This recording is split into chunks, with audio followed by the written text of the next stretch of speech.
इथे आपण अळूची पानं घेतलेली आहेत। अळूची पानं मी स्वच्छ धुवून घेतलेली आहे। अळूचे देठ सोलून घेतलेले आहेत, सोलून बारीक कट केलेले आहेत, ते पण स्वच्छ धुवून घेतलेले आहेत। हे आता अळूची पानं आहेत ती आपण बारीक चिरून घेणार आहोत।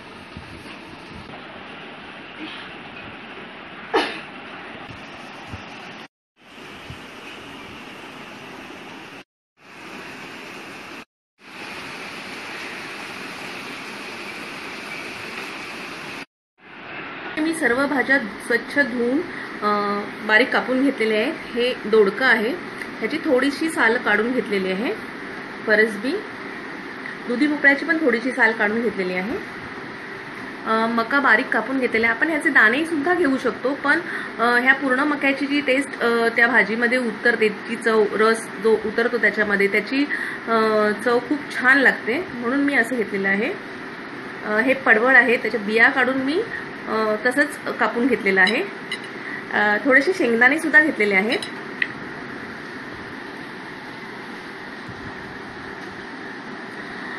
इथे आपण अळू सुद्धा धुवून बारीक चिरून घेतलेला आहे। अळू चिरताना आपल्याला हाताला थोडंसं कोकोनट ऑइल, खोबरेल तेल लावून घ्यायचं आहे, नाहीतर त्याची थोडीशी खाज उठण्याची शक्यता असते। तो बारीक चिरून घेतलेला आहे। आता ह्या सर्व भाज्या आपल्याला एकत्र करायच्या आहेत आणि त्या 3 ते 4 शिट्या करून कुकरला उकडवून घ्यायच्या आहेत। तसे आपण डायरेक्टही शिजवू शकतो गॅसवर, टोपामध्येच, पण त्याला थोडासा वेळ लागणार। त्यासाठी आपण हे सर्व अर्धा ग्लास पाणी घालून ह्याच्यामध्ये आपण 3 ते 4 शिट्या करून घ्यायच्या आहेत। त्यामध्ये थोडंसं चवीनुसार मीठ घालून घ्यायचं आहे आपल्याला। या सर्व भाज्या आता आपण शिजवून घेणार आहोत। त्यामध्ये मी अर्धा ग्लास पाणी घालते आहे।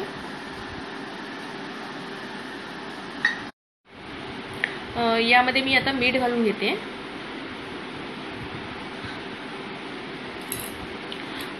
चार ते 5 हिरव्या मिरच्या घालणार आहे। उकडतानाच घालायचं आहे आपल्याला सर्व। आणि 1 चमचा ना तेल घालायचं आहे यामध्ये, जेणेकरून आपला अळू आहे तो चांगला शिजणार आहे। आता हे सगळं मी 3 ते 4 शिट्या करून शिजवून घेते। आपल्या सर्व भाज्या उकडून झालेल्या आहेत, त्या खूप छान शिजलेल्या आहेत। आपला अळू सुद्धा फार छान शिजलेला आहे, आपण पाहू शकता। आता आपण त्याला फोडणी देणार आहोत।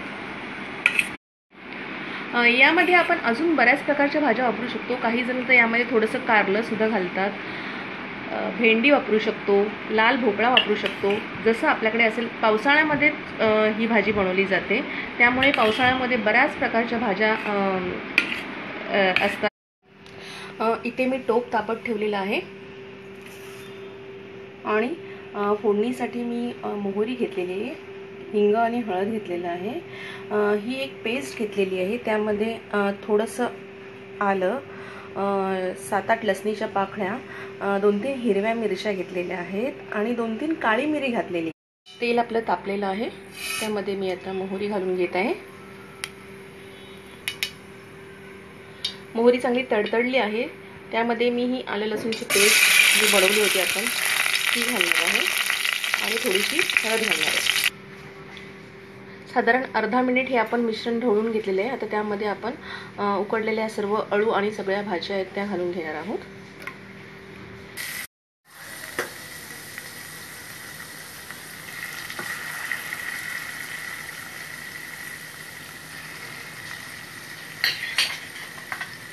फोडणीवर एखादं मिश्रण असतं ते पटकन टाकायचं नसतं।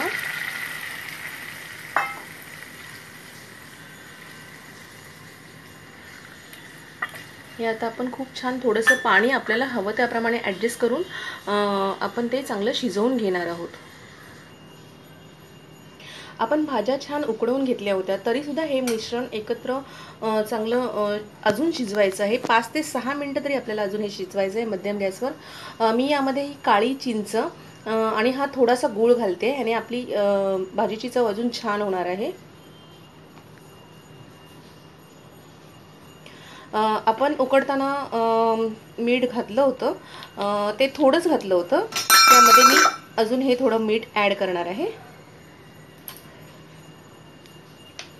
आणि 5 ते 6 मिनटं चांगली भाजी शिजवून घेणार आहे.